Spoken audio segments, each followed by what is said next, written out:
Namo tassa bhagavato arahato samma sambuddhassa. Namo tassa bhagavato arahato samma sambuddhassa. Namo tassa bhagavato arahato samma sambuddhassa. Okay, now the Buddha has been, if you haven't copied this, I suggest a copy. Okay, now we've been studying the 46th sutta in the Majjhima Nikaya. This is the Mahadhammasamadana Sutta, the great or longer discourse on the ways of undertaking things. And in this sutta, the Buddha is explaining four different ways of life.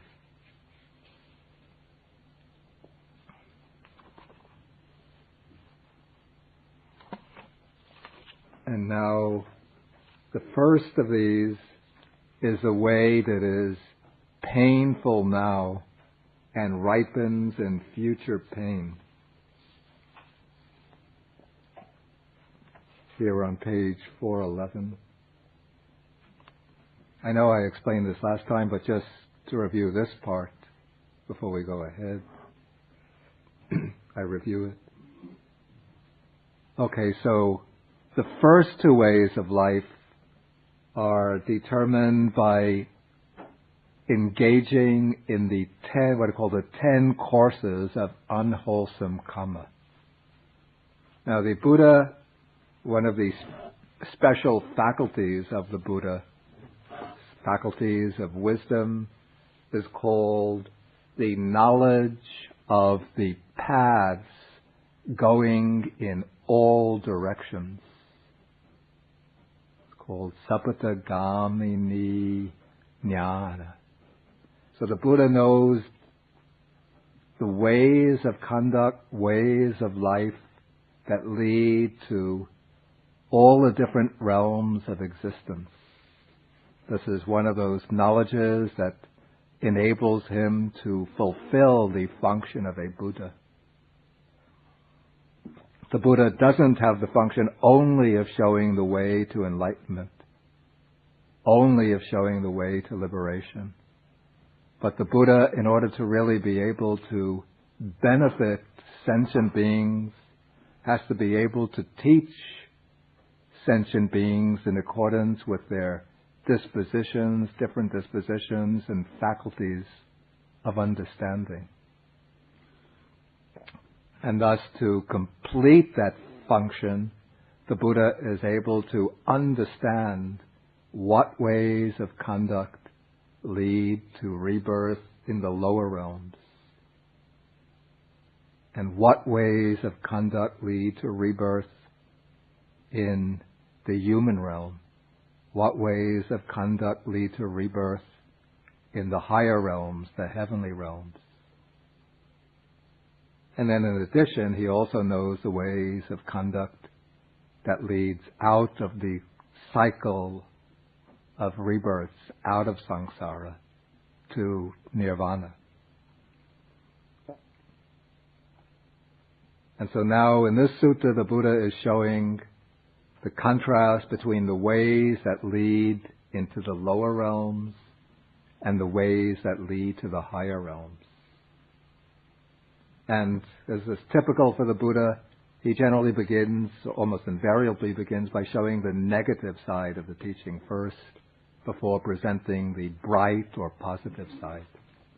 So here we have the ways that lead to the lower realms, and these all revolve around these 10 courses, 10 pathways of unwholesome karma. And the Buddha teaches these as a way of warning. It's like if you're traveling past, and say, an electric power plant, there will be a barbed wire fence around it, or maybe a plant where they're testing very powerful secret weapons. There'll be a barbed wire fence around it with sign, dangerous, keep out, do not enter. and guards standing by the gates to check the ID of anybody who wants to enter, to make sure that they are entitled to enter. So the Buddha first, now he puts up sort of warning signs. These ways should be avoided because they lead to undesirable results. And so we have these 10 courses of unwholesome action, which are classified according to the door of, we call the door of action through which they originate. We have 3 basic faculties of action. And in the Buddhist technical terminology, they're called dwara, which it's related etymologically to the English word door.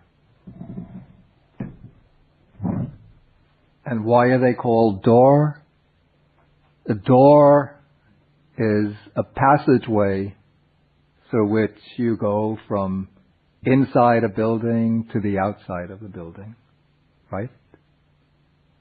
And so in our relation to the world, we have the inside, what goes on in our minds, and the outside, the world in which we exist.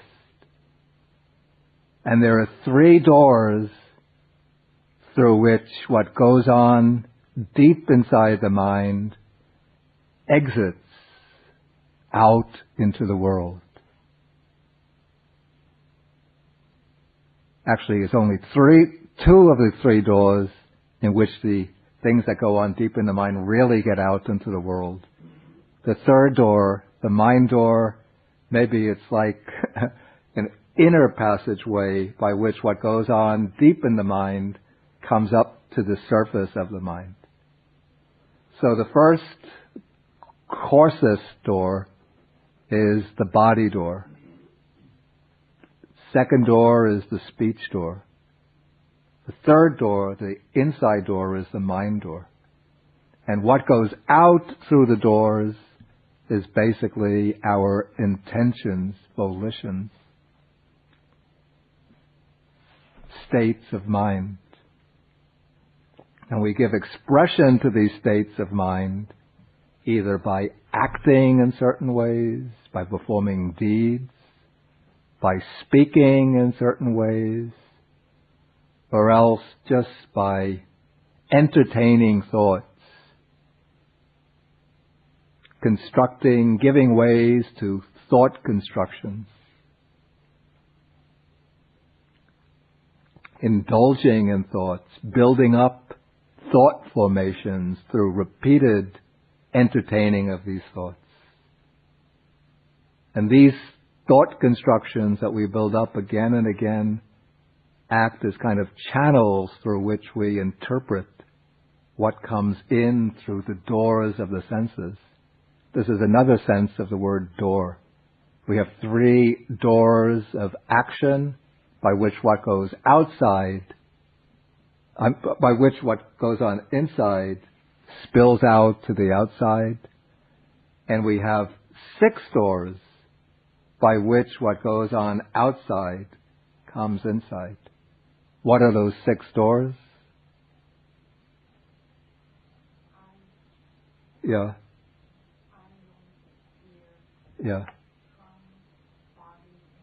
Right. These are the 6 doors of the senses. The Pali also uses the word dwara.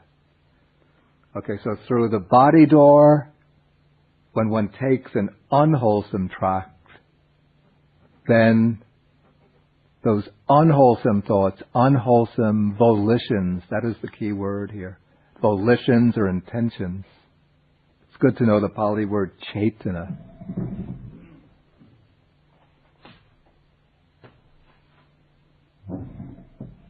So when there's unwholesome cetana, say violent, angry thoughts,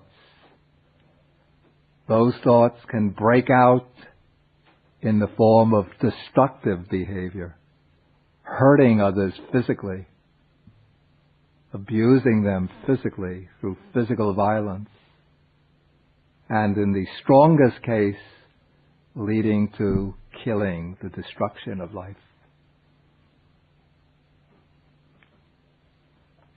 Other times, greedy thoughts take possession of the mind. Possessive thoughts. And those thoughts will express themselves in the physical deed of stealing or in some other way misappropriating the belongings of others, taking what is not given.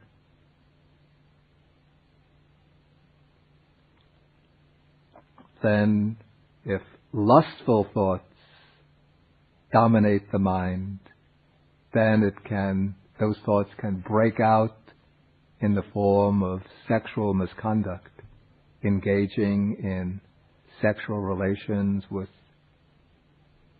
what's called an illicit partner.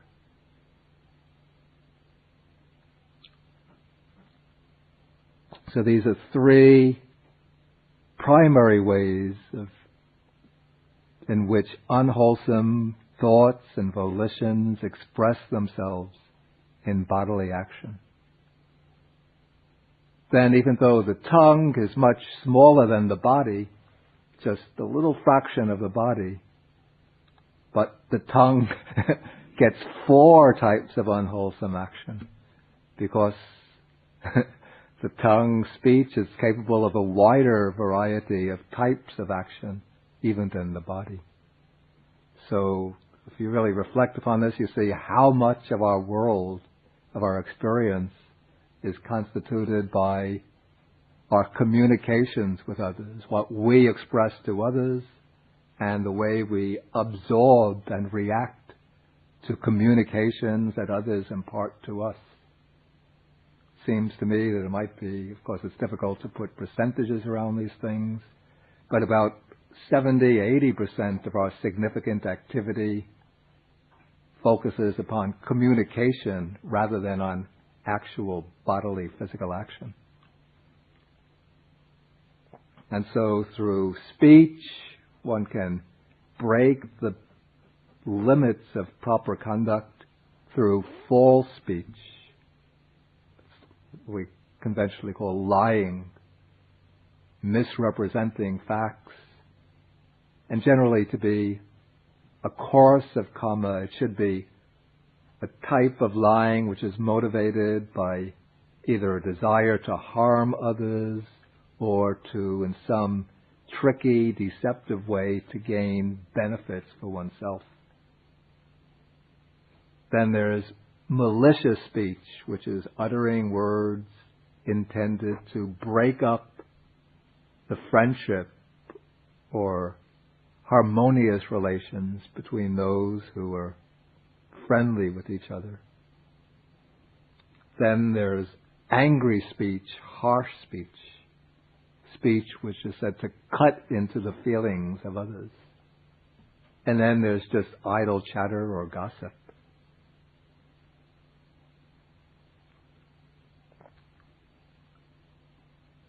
Okay, so those 4 types of actions, those are expressions through the door of speech. Then there are 3 types of purely mental unwholesome karma. These are called, one is called covetousness. It's not a common word in English. I don't even know if it will be found in the dictionary, because it's an abstraction from the adjective covetous. But it means, let's say it's greed, which is intent upon gaining the possession of somebody else for oneself. It's not simple greed, not just a desire to possess things or to enjoy some indulgent pleasure, but it's the desire, the wish that what belongs to somebody else will somehow become one's own.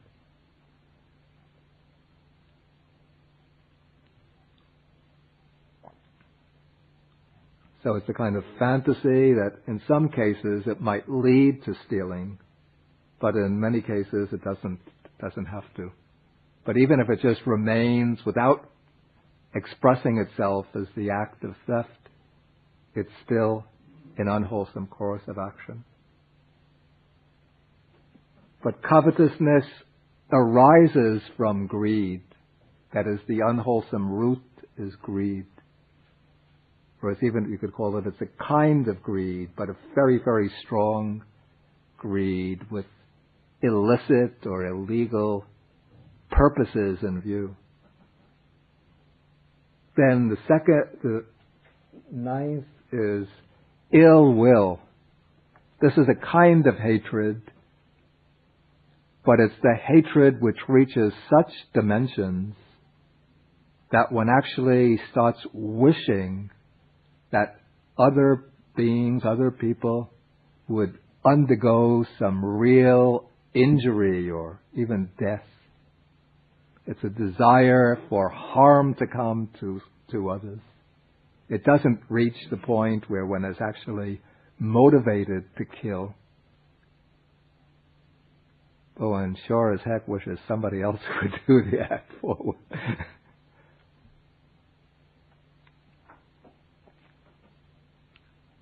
And then the 10th course of unwholesome action is wrong view. But there are many, many types of wrong view, but the wrong view, which the Buddha classifies as an unwholesome karma, is the view that holds that there's no results of ethically significant action. That our karma, that our actions, our karma, will not bring results or fruits that in some way reflect the moral quality of our actions. This we could call a nihilistic view. The nihilistic view. If you remember when we discussed Sutta number 60, we came across variations of this view. That there's no benefit from giving, charity, self-sacrifice, no point in serving one's parents, no need to respect ascetics who are living lives of simplicity and restraint, no good and bad results, no fruits of good and bad actions.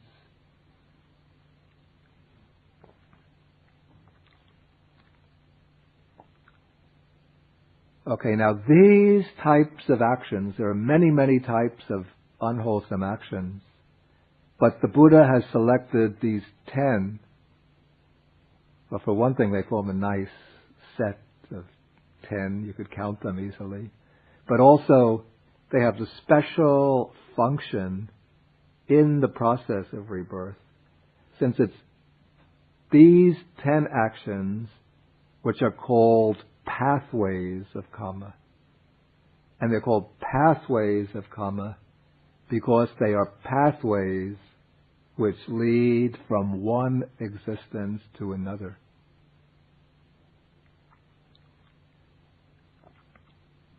They lead at the time of death, the different actions that we perform in the course of life get somewhat juggled up, and as death comes closer and closer, one of these actions will take on the special function of generating rebirth. It gains power, increased power. It comes to the surface of the mind. Everything else that we've done constellates around us. And this action projects or propels the stream of consciousness into its new existence. And it is precisely these actions that take on that role. That is why they are called pathways of karma.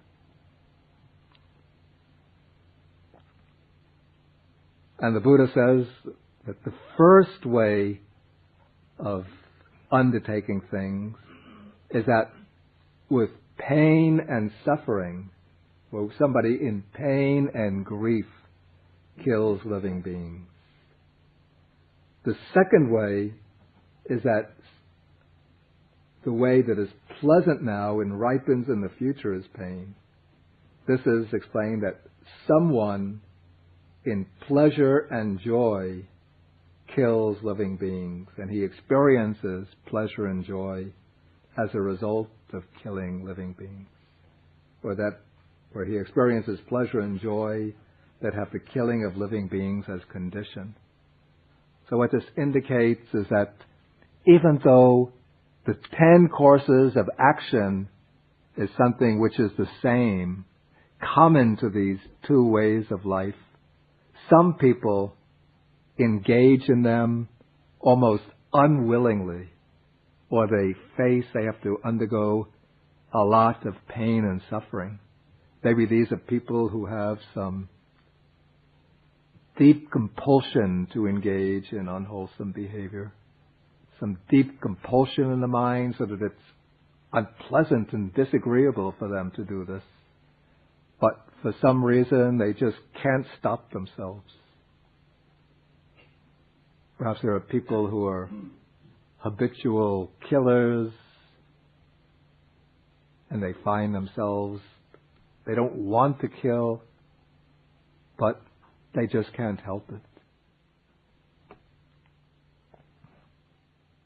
Whereas other people find pleasure and joy in engaging in these actions. Can anybody think of any examples of people who will engage in such actions even while experiencing pain and displeasure? Any ideas? Yeah. Excuse me? That's a good idea, a good suggestion. Yeah, a soldier who might be drafted, say, into the army, and so he's terrified, but he's forced into battle, and so he's compelled to kill.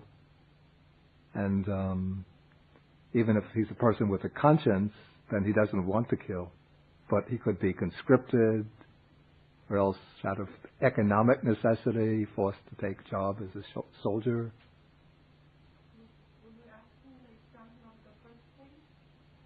Actually, if we could think of any cases. Knowing it is bringing pain. Yeah. I think in our daily life. Yeah. In marriage. I don't have experience of that. Not unusual.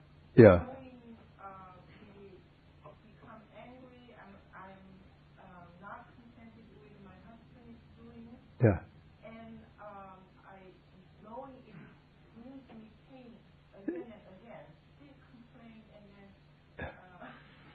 Now, complaining is all right. Don't have to hesitate to complain. I become very angry at a lot of things and overflows.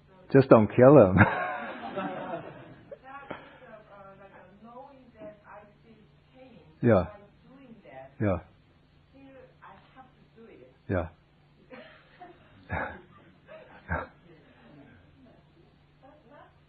Not just abuse, just in daily life. Yeah. On smaller scale, Yeah. that's kind of same thing. By not being satisfied with what my husband is doing, it brings me pain. Yeah. But keep doing it.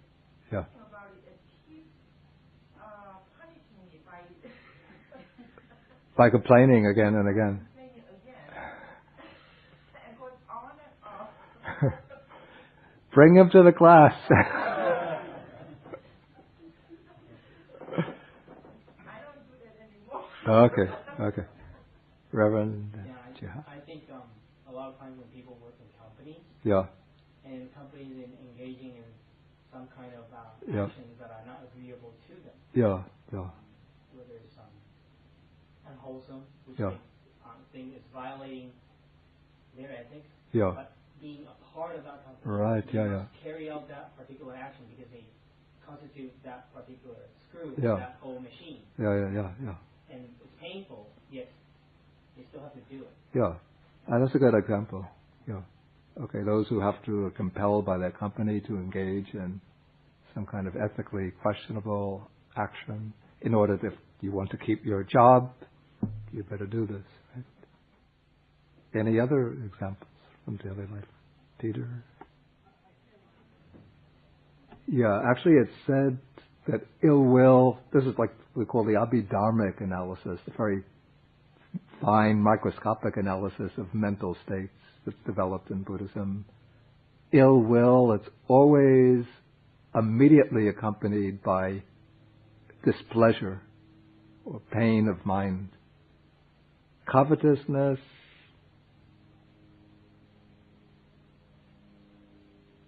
what we would say is that the state of mind leading up to covetousness will be a painful state of mind, and afterwards, but covetousness itself, actually it seems to me that one could have covetous thoughts with displeasure in the mind, because one is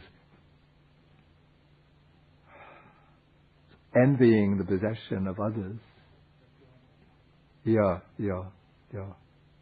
So maybe that sense of lack leading up to the covetous thoughts will be accompanied by pain. Jim in the back. Yeah. Yeah.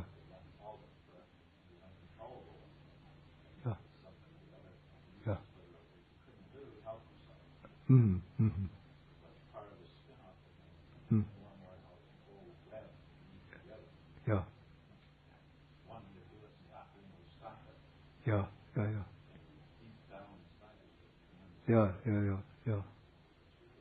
Well, yeah.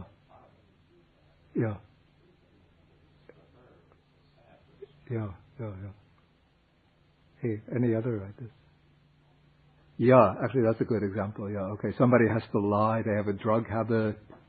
And so in order to satisfy that habit, they have to lie in order to cheat people out of money, or else steal, compelled to steal. Okay, so these are things which are done with an unpleasant frame of mind. So they experience pain and suffering while engaging in these actions. Yeah, that could be the case, yeah. But then there are, the other cases of engaging in unwholesome action with, for some reason, unwholesome action tends to bring more pleasure and joy than pain and suffering. Well, people, they like to go, fishing, hunting, and they get the animal, they see the deer, shoot it, successful hit, enjoy. Or maybe there's the excitement of a bank robbery, great joy and thrills. You succeed in getting away with it, you're driving quickly, and mind very ecstatic, blissful. Particularly if they steal a lot of money and then divide it up, they're very joyful and happy. Then of course the sexual misconduct, somebody who goes around, say, seducing a lot of women, married women, then he's enjoying himself. And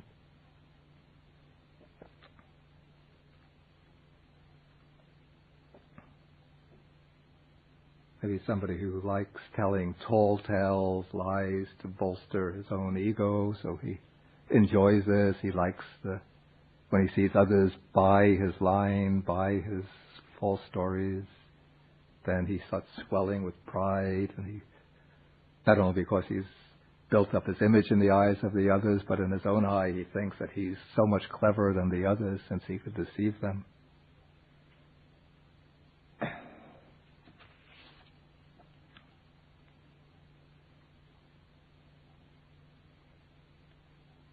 Okay, so we have these two courses, one accompanied by pain, the other accompanied by pleasure, but even that pleasure endures only temporarily.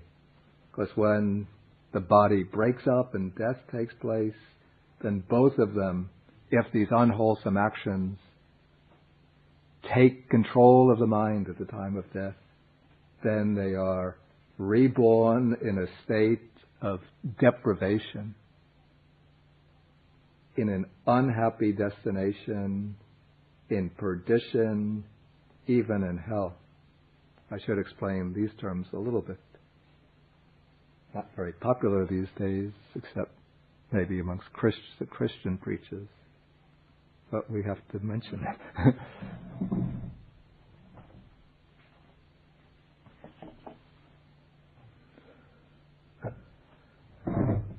These are called, in in Buddhism, upaya, that's translated here as deprivation. It means states which are deprived of happiness. They're sometimes also called dukkati, that's translated here unhappy destination. Gati means gone, going. Du is bad, so it's the bad destination. And vinipata means literally throwing down. So it's called perdition or downfall, a state of downfall. And these are three unhappy destinations.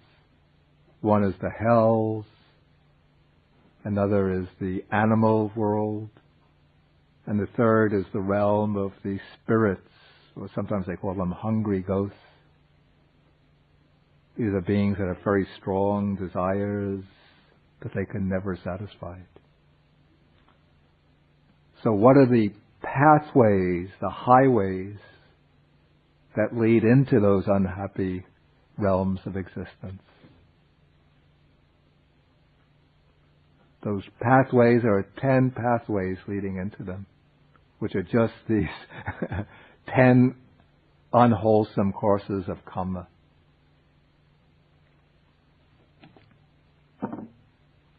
Don't think that this is just fairy tale or mythology or legend. These are really true. I mean, this is repeated by the Buddha over and over again. It's not the work of some later compilers of the canon. They're mentioned just too often for us to accept that.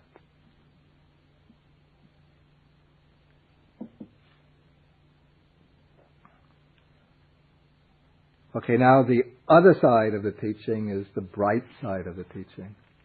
These are the 10 wholesome courses of action, which are just the opposite of the 10 unwholesome courses. This is, here I have them on the sheets that I gave out.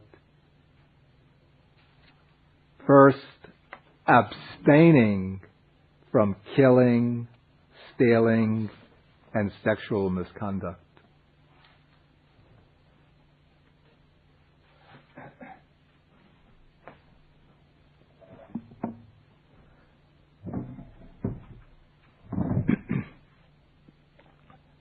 Okay, now what changes these unwholesome actions into wholesome actions is that one forms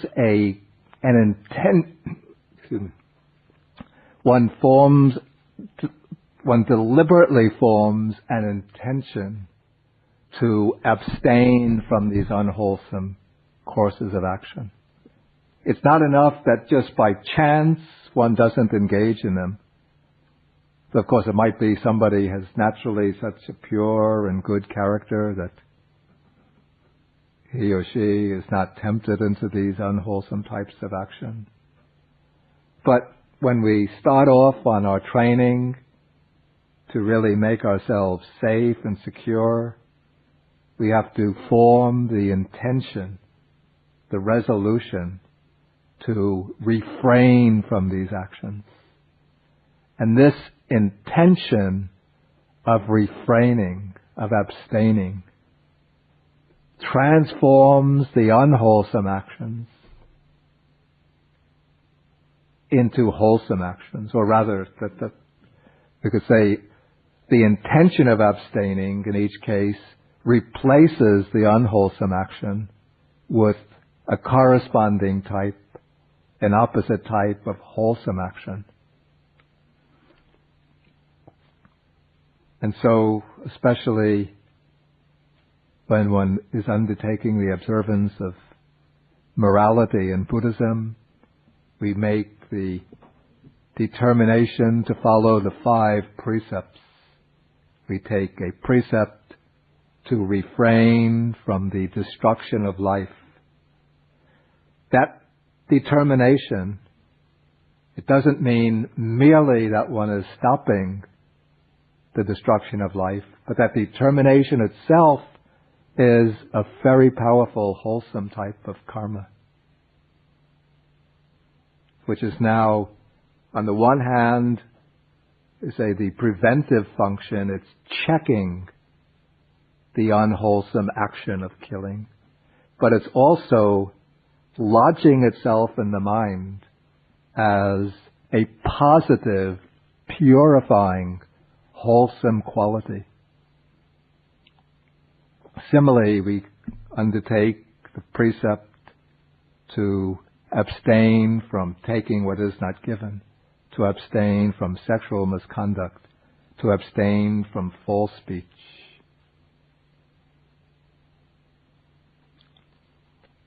So these types of abstinence, it's not merely the negative refraining, but it's a positive mental factor of gaining possession of one's own mind. Through intention, one is now reining in, checking the unwholesome dispositions or habitual tendencies of the mind, and replacing them with some determination, resolution that indicates one is now going to be the master of one's own mind.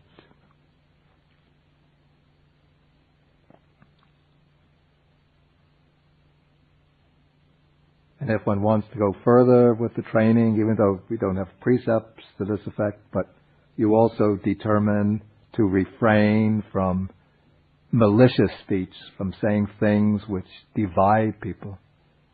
The determination to refrain from harsh or angry speech. Determination to refrain from empty chatter or gossip. So these are 7 types of abstinence.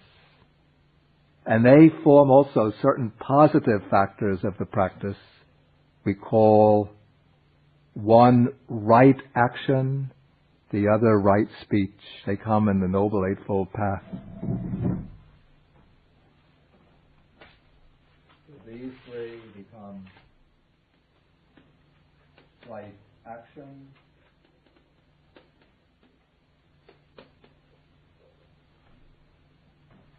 these 4 right speech. Then the other 3 are not matters of abstinence. It's not that you make a determination to abstain from certain states, but rather you try to develop more directly positive qualities of mind to replace the unwholesome qualities. These positive qualities, one is, it's usually expressed negatively, non-covetousness.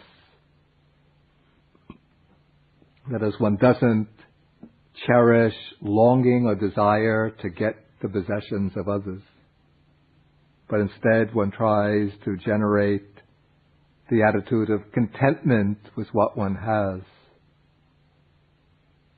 So it doesn't mean that one has to be completely content. If one is living, say, a life as a businessman, one has to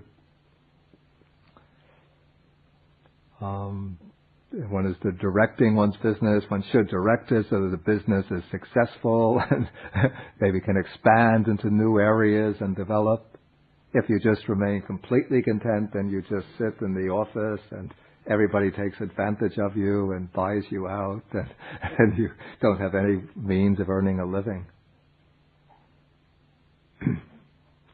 So it's not a passive type of contentment, but you don't want to take any type of aggressive, domineering measures to gain possession of the belongings of others. No hostile takeovers.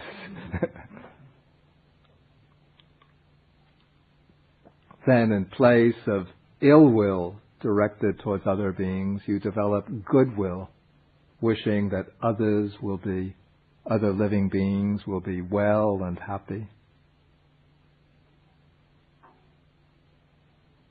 And then in place of wrong view, the wrong view which denies the karmic effectiveness of action, you develop right view, and you hold very firmly to right view.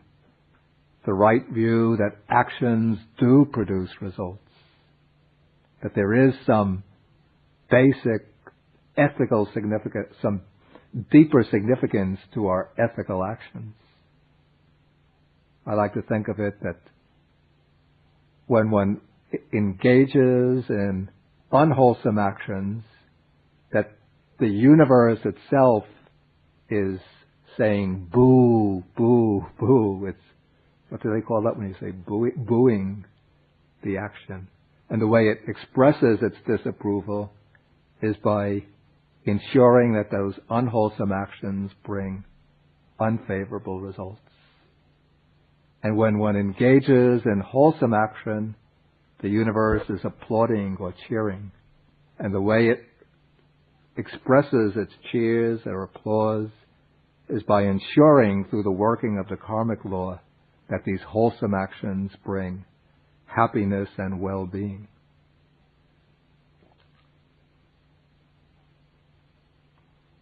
Okay, so there are these 10 types of wholesome action, and those can be engaged in, again, either with a painful frame of mind.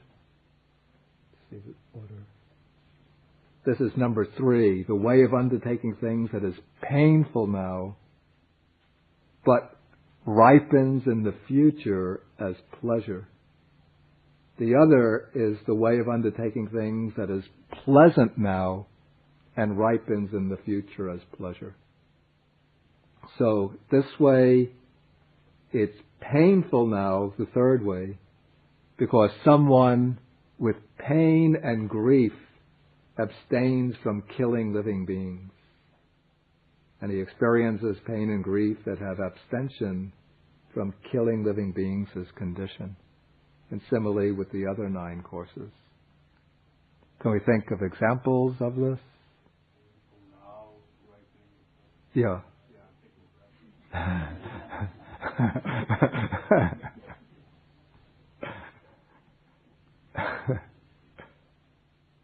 Well, maybe that's an analogy. But let's take something more literally. Any ideas? Yeah. Sitting in meditation, you cross your legs, Yeah. and it's painful. Yeah. And you just want to uncross your legs. But again, that's a good example, but let's take with regard to the 10 courses of action. Yeah.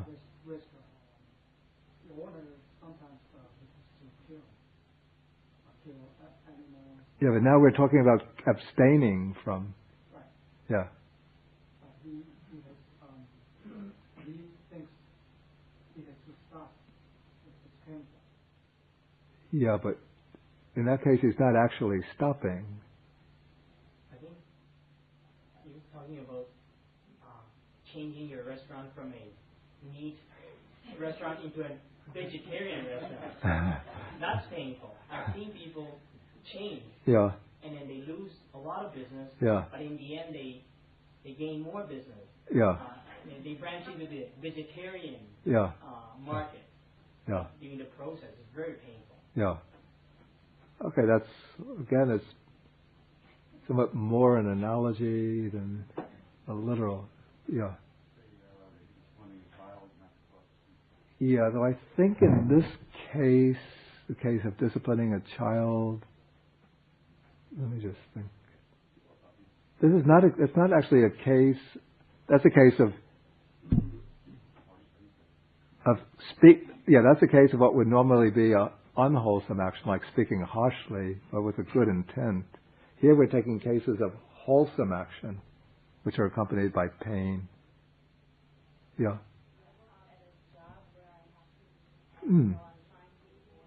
Yeah. Yeah, okay, that's a good example. Let's just take the first case of killing. I guess in the first case, if someone had killed, let's say, a loved one of yours, you would want to seek retribution and you want to maybe do the same. And then there's the pain, maybe not go after that, whoever it was. Okay, that's a good example. We have to take it, to make it more specific, that somebody, even though they're tempted to get revenge. But they recognize that this is wrong, and so they're refraining from doing it. I mean, that's an example, though it doesn't relate, it's not something that's on the list of 10 here. I want to take cases that are actually on the list of 10. Stranded in a deserted island. Well, yeah. And then needs to kill, there's no vegetation. Yeah. He needs to kill in order to survive. Yeah. However, he does not kill because he knows that that's unwholesome. Yeah. But he starves, even starves to death. Yeah. And therefore, the reward is pleasurable. But yet, that's a rather, again, that's a rather extreme example. But it does happen. I mean, how can we know if a person is on a desert island and starves to death through not killing? He tells the story afterwards. But if he starves to death, how does he tell the story? Wouldn't the living things that starve to death as well? Wouldn't the living things that starve to death as well? Yeah.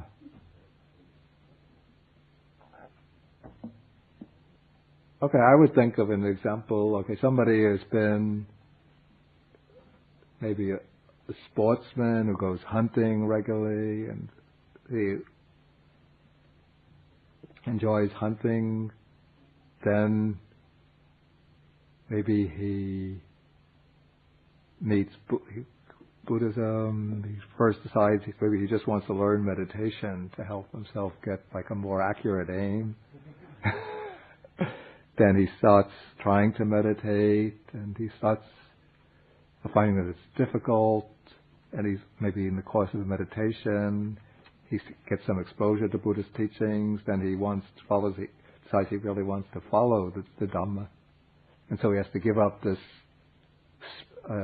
hobby of hunting. And then the hunting season comes, all his friends go hunting, they say, "Won't you come join us?" It's really painful for him on maybe Saturday afternoon, Sunday afternoon. When all his friends go out, he's decided not to go. And so just that refraining, that decision to refrain, is painful. Again, somebody maybe is living in poor conditions, and he's used to maybe pilfering the belongings of others, maybe at work. When the boss isn't looking, he'll swipe some belongings of the company, even if there's an open cash register, reach in, take out a few dollars, or cheat the company when doing the books. Then he decides that he wants to, somehow he meets these ethical teachings, that he wants to follow the precepts, and then decides, now I will refrain from taking what doesn't belong to me. And so even though he has to live in difficult conditions, maybe he's a poor person, but he'll remain firm in that determination not to steal. Again, somebody might be called a philanderer, who goes around like he enjoys committing adultery, going with the wives of others. Then again, he wants to observe a wholesome way of life and makes that decision to abstain from sexual misconduct.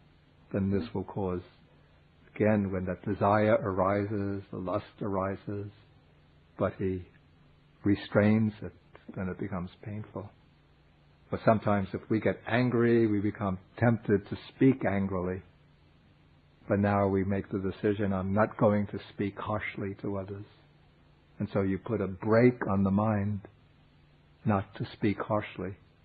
So then you get angry, it's uncomfortable, but you hold firmly to that determination. So then you just watch the anger, it comes up, you don't speak, the anger remains in the mind, but then it gets a little weaker, till it fades away.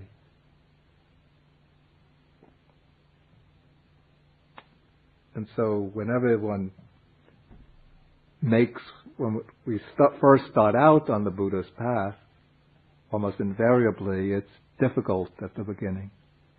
Even, this is still a level basically of ethics or morality, but when one wants to practice meditation, Okay, one has to sit in a posture, somewhat uncomfortable, the legs are crossed, mind is wandering. Sometimes the mind's more than wandering, it's wild, romping and galloping and jumping here and there. One wants to get up, do something, become active.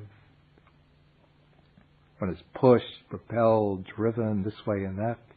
But you just remain sitting firmly, sitting squarely, watching the mind, watching, let the thoughts rise, fall away, rise, fall away. In this way, gradually the mind settles down. But at first it's a lot of struggle and difficult. But then somebody who has become, when you become habituated to wholesome action, then it's enjoyable and one experiences pleasure and happiness here and now. And in both cases, when these wholesome actions take on the role of generating rebirth, they will bring rebirth into the happy realms of existence. These are called sukati.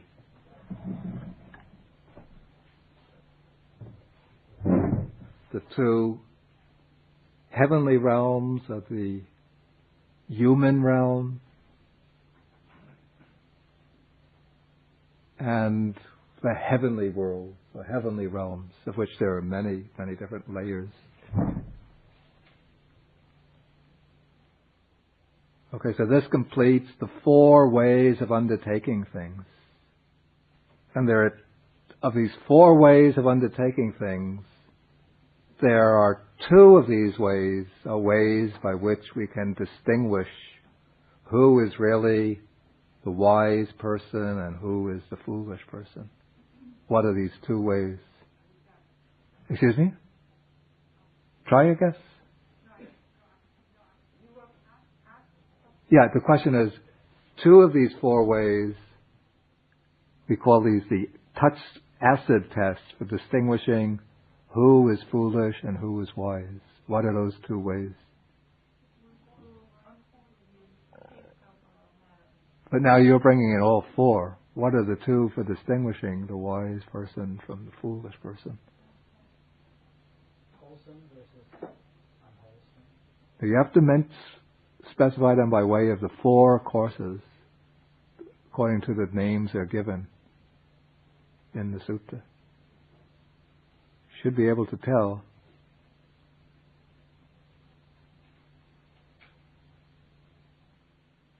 Give a little thought to it.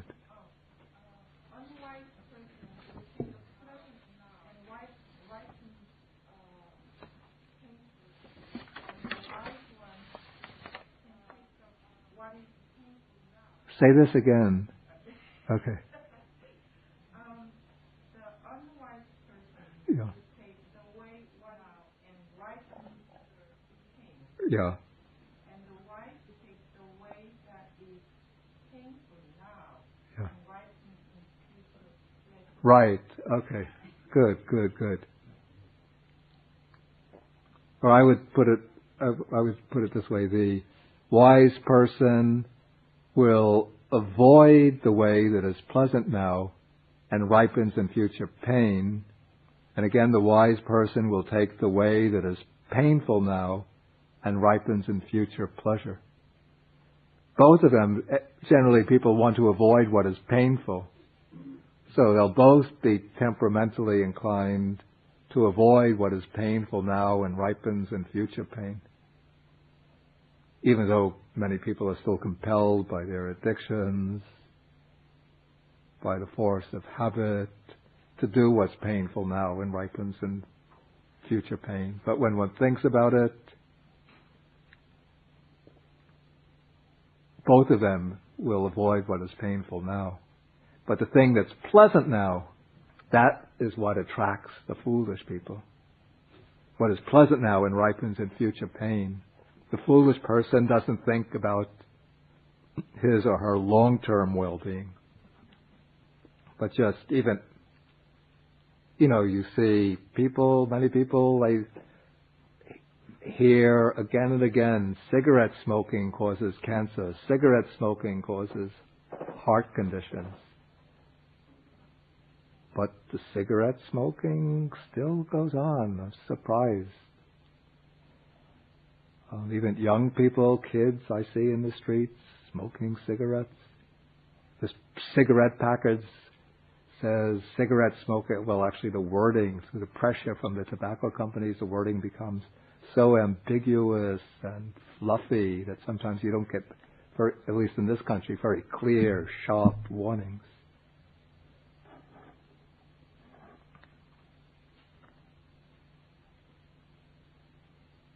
But there are such warnings, and still people go on. They're addicted to taking a lot of sugar, eating fatty foods. People know that this will lead to heart conditions and strokes. But they... Excuse me? The karma, Yeah. the karma that has been going on in the back thick. Yeah. Yeah. Okay, so things that are pleasant, enjoyable, sugar-coated, attract, even though inside it brings painful results. And the things that are painful or difficult now, foolish people avoid. But a wise person who really reflects on what brings long-term well-being and happiness will take up what is difficult now, out of concern for one's well-being in the future. So we have to, when we're going to act, we have to really think quite carefully. Okay, and now the Buddha, very often, he caps his teachings with similes. I think this is what we have now. It's one of the best, the ones that I like the best, and the Majjhima Nikaya. Quite a long one, to illustrate these four courses of action. We have first the example of a bitter gourd mixed with poison. And a man comes along who wants to live, doesn't want to die, who wants pleasure and is averse to pain. And he's given the warning. People tell him, this bitter gourd is mixed with poison. Drink of it if you want to, but you won't enjoy it. And after drinking it, you'll either die or you will experience deadly suffering. But even though he's given this warning, and even though the drink is terrible, but he's an addict. Or maybe he's very much afflicted with thirst.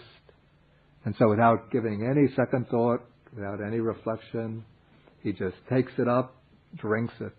While he's drinking it, oh, it's terrible. And then after he drinks it, the drink courses through his body, and then in a few hours he's dead. Or else he's becomes very seriously ill. So this is like the way of undertaking things that is painful now and ripens in the future as pain. But in the second case, there is a cup with a drink possessing a nice color, very sweet smell, delicious taste, but it is mixed with poison. Then the man comes along, the people tell him, when you drink this, you'll enjoy it, but it's mixed with poison. And if you drink it, then the poison will take effect and you'll die or suffer deadly pain. But because he enjoys the smell and takes a little taste and likes it, so he drinks it, and then he dies, comes to death or deadly suffering. This is like, say, an alcoholic who has been off alcohol for some time. Then a friend pours for him a shot of some high quality wine or Swiss or Scotch whiskey. And so when he gets the smell of it and sees the color, it's very nice. But even though he might not die from one drink, but he knows that if he takes a drink, again, all of his resistance will break down and he'll again become an alcoholic. For somebody who has been a smoker, then gives up smoking, and then somebody comes with some high quality cigarettes and offers them to him. He smells the cigarette, likes the smell of the tobacco, then lights up, and then before long he's addicted again. Okay, the third example we have fermented urine mixed with various medicines. But don't laugh. This refers to something which is said to have quite powerful medicinal qualities. What is done is it's actually cow's urine, and into the cow's urine they place, it's a kind of nut or seed called, or a little fruit, a bitter fruit that's called myrobalan. Sri Lanka Aralu Haritaka in Pali. And this drink, it's not at all pleasant, of course, but it has very, very strong medicinal qualities. It could cure many, many ailments. I'm really trying to get into the American market. I don't think we've gotten a foothold yet in America, and I have connections back in Sri Lanka where they bottle the stuff.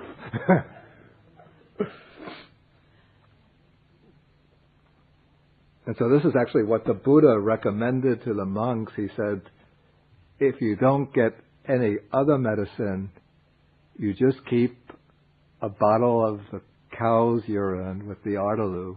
It's called puti mutta, it's called.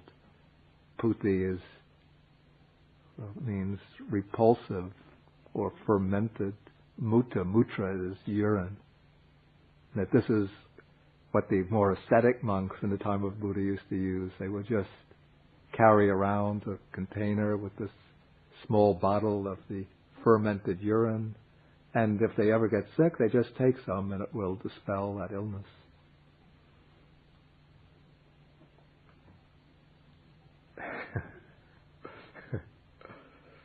We will have a counter right by the exit, and if you want to buy a bottle. Okay, so we have this fermented urine, and it's mixed with various medicinal substances. And so a man comes who's sick with jaundice, hepatitis, and they tell him that if you drink this, you won't like it, but you drink it and you'll recover from your illness. And so the man takes the bottle, he might sniff it and think, oh, this is horrible. But then he thinks, I don't want this jaundice. And so he drinks it, and then very quickly he gets well. So that is like the way of undertaking things that's painful now and ripens in the future as pleasure. And then the fourth way is the way, that there's this mixture of curd. Do you know what curd is? Actually, in India they don't use bean curd, but this is the milk from buffalo. One could make it from cow's milk too, but in Sri Lanka at any rate they use buffalo milk. It doesn't come like cheese, it's more like yogurt. Maybe even yogurt is a kind of curd. But it turns sour and thick in texture. And the buffalo curd is very, very delicious. Very nutritious, delicious. The fat content, it's pretty high, I guess. But considering that in countries like Sri Lanka, they don't have fatty meats, people will just eat generally fish. So it doesn't really do much damage to the health to get, in fact they could use that fat. And they mix it with, in Sri Lanka, the buffalo curd they use, we call it treacle, kitulpani. They call it honey when they speak English, but it's not honey from bees. It's the syrup that comes from a tree. A palm tree, kind of palm tree. It would be in America, we would use maple syrup instead of this palm syrup. But here, this is madhu. Madhu is actually bees' honey. You can mix it with bees' honey as well. So you mix curd with bees' honey. Ghee, do you know what ghee is? Yeah. In India, it's quite common. It's like fatty parts of the butter are left behind. Solid parts, so it's a pure, like liquid from the butter, which is removed from the butter. The solids are left behind, and one just takes this real oily substance called ghee. And molasses mixed together. It's about all of these mixed are supposed to have medicinal properties. Apparently it's a cure for dysentery. So if a man comes with dysentery and then they tell him, here is this mixture of these 4 substances, drink from it if you wish, and as you drink from it you'll find that the color, smell and taste are agreeable, and after drinking it you will be well. And so the man drinks it, and he's enjoying it while he drinks it, and as a result his dysentery disappears and he regains his health. So that is like the way of undertaking things that is pleasant now and ripens in the future as pleasure. And then the Buddha says, to conclude the sutta, he says, just as in autumn, in the last month of the rainy season, when the sky is clear and cloudless, the sun rises above the earth, dispelling all darkness from space with its shining and beaming and radiance. So too, the way of undertaking things that is pleasant now and ripens in the future as pleasure, dispels with its shining and beaming and radiance any other doctrines whatsoever of the ordinary, the common ascetics and Brahmins.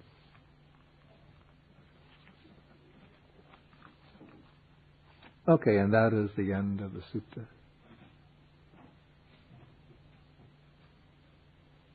Any questions? Comments? Jim?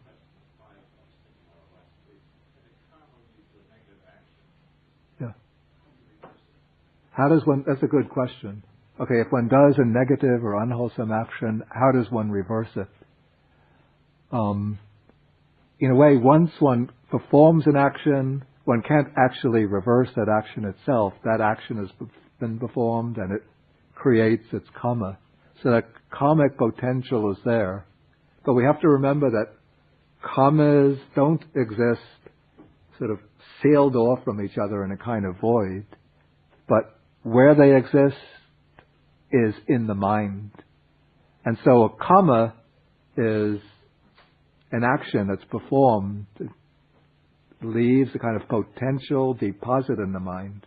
But that potential is affected by all the other actions that we perform. And so, say a negative karma, an unwholesome action, still has the capacity to ripen and produce its fruit.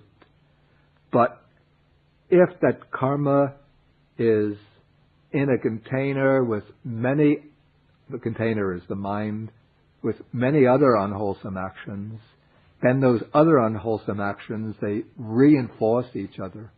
So when an unwholesome action ripens, it becomes stronger, because it's powered by the other unwholesome actions. And so even a little unwholesome action can sometimes, when it ripens, be so strong it will bring much pain and suffering. But if one has performed an unwholesome action, even maybe many unwholesome actions in the past, but one's mind changes, one decides that one is going to follow the path of Dhamma, commit oneself to a wholesome way of life, then one performs many wholesome actions.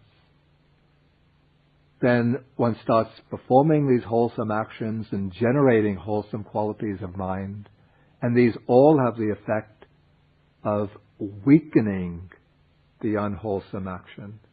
So the action is there, but when it brings its result, that result will be very weak, can be very weak.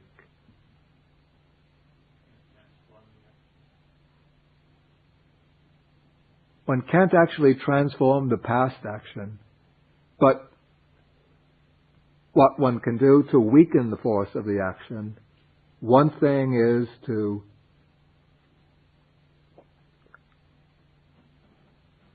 experience regret for the action. Like in Buddhism, we don't encourage feelings of guilt in the sense of self-recrimination. I'm a sinner, I've been so terrible, so awful in my behavior. But one recognizes, yes, I have performed these actions, these are unwholesome actions, and I regret. And then one makes the determination, I'm not going to repeat these actions. So that conscious regret for the action, or feeling, we could say a feeling of remorse, plus the determination not to repeat the action. These are two powerful countermeasures which inhibit the action. They sort of like put up obstacles to the ripening of that action. And then one can engage in wholesome actions. For example, a person has been a thief, maybe stealing, maybe not a major thief, but a shoplifter, enjoyed stealing things in shops when nobody is looking. So now, maybe this happened years ago, so you can't return the articles, but you make a determination to counter the weight of those actions. I'm going to practice giving and generosity. And one resolves that these actions of generosity should counter the previous actions of stealing.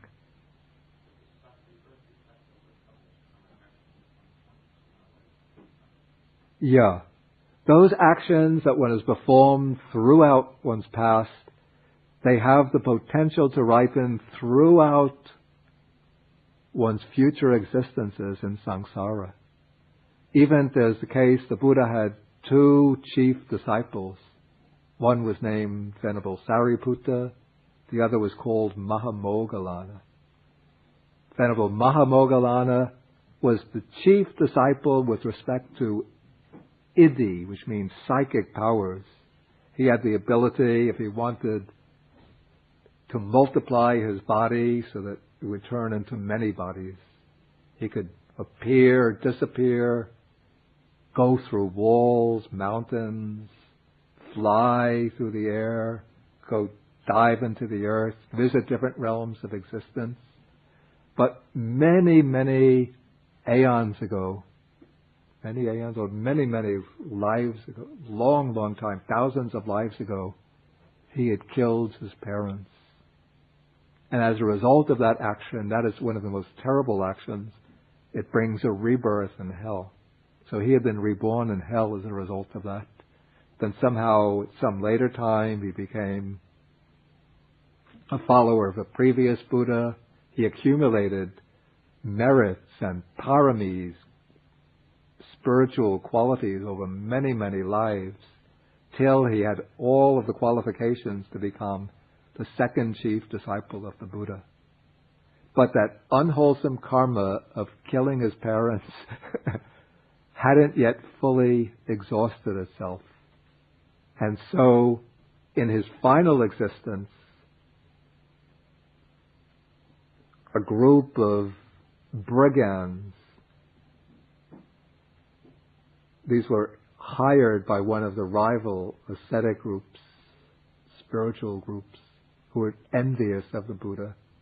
They thought Moggallana was they wanted to weaken the Buddha's dispensation, but they realized that they couldn't attack the Buddha himself. So they sent some hired assassins to kill Moggallana. And when they came for Moggallana, he wasn't afraid of them because he was an arhat. He had completely destroyed all fear. But he wanted to spare them the unwholesome karma of attacking a chief disciple of the Buddha. But suddenly, though he tried to use his spiritual powers to get escape from the murderers, but his spiritual powers failed him. They were completely ineffective.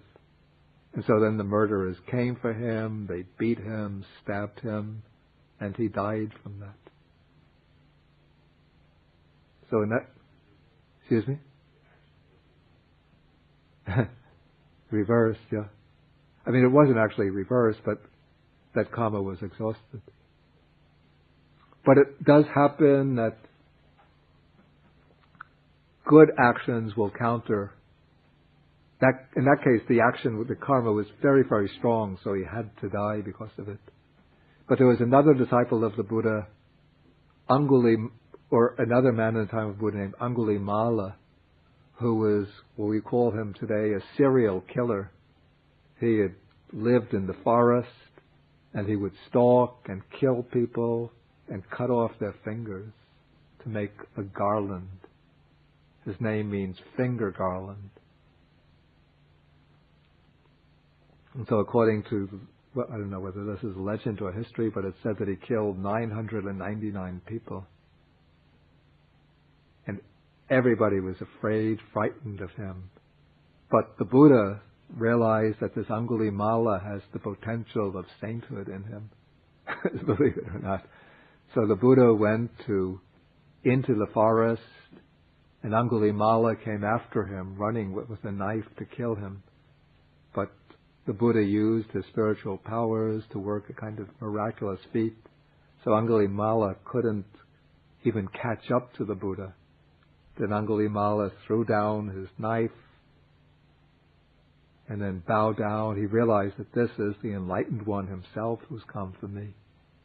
So Angulimala threw down his knife, bowed down to the Buddha, and asked to become a monk. And the Buddha accepted Angulimala as a monk. And Angulimala shaved his head, put on the monk's robe, and became a member of the Buddha's retinue of disciples. But when Angulimala went on alms round, people saw him and recognized him, and they would refuse to give him food. They threw things at him. And he came back to the Buddha. Some of the objects that they threw, stones and pieces of stones and rocks at him. He came back all black and blue with his head cut and bleeding. And the Buddha said to him, bear it, bear it. You are now suffering the pains that if you had not changed your way of life, you are now suffering from the karma that if you had not changed your way of life, that karma would have led you to rebirth in hell for many, many hundreds of years. So the way that karma came to fruition was just by being refused food and by being attacked by people. But nothing worse than that. Till eventually the Buddha convinced the people that Angulimala had now completely transformed himself, and then they came to respect him.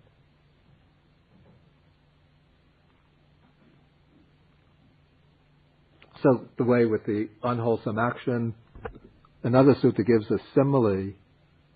I think I mentioned this last week, or I did mention it recently. It's like taking a lump of salt, and if we have a bowl of water, we put the lump of salt into that bowl of water, then the water becomes very salty, right? So if you just take a sip of it, immediately you notice the salt. That's like the unwholesome karma in an undeveloped mind. When that karma comes to fruition, then it will produce strong results. But if we take a barrel of water and we put the lump of salt in and mix the lump so that it becomes diffused throughout the water, and then we take a sip of the water, you don't even taste the salt, or just very slight taste. That is like the unwholesome karma in a mind which has been changed, transformed, and is devoted to wholesome behavior, a wholesome way of life. All the wholesome karma, it's like beginning with a little bit of water at the bottom of the barrel, you put the lump of salt in, then you keep on filling the barrel of water, this one bucket after another of fresh water, till the salt gets so dissolved in fresh water that you can barely taste it anymore. Okay, any further questions? Okay, then it's quite late. So next week we come to Kukura Vattika Sutta, the dog duty ascetic. Don't bring your dog to class next week.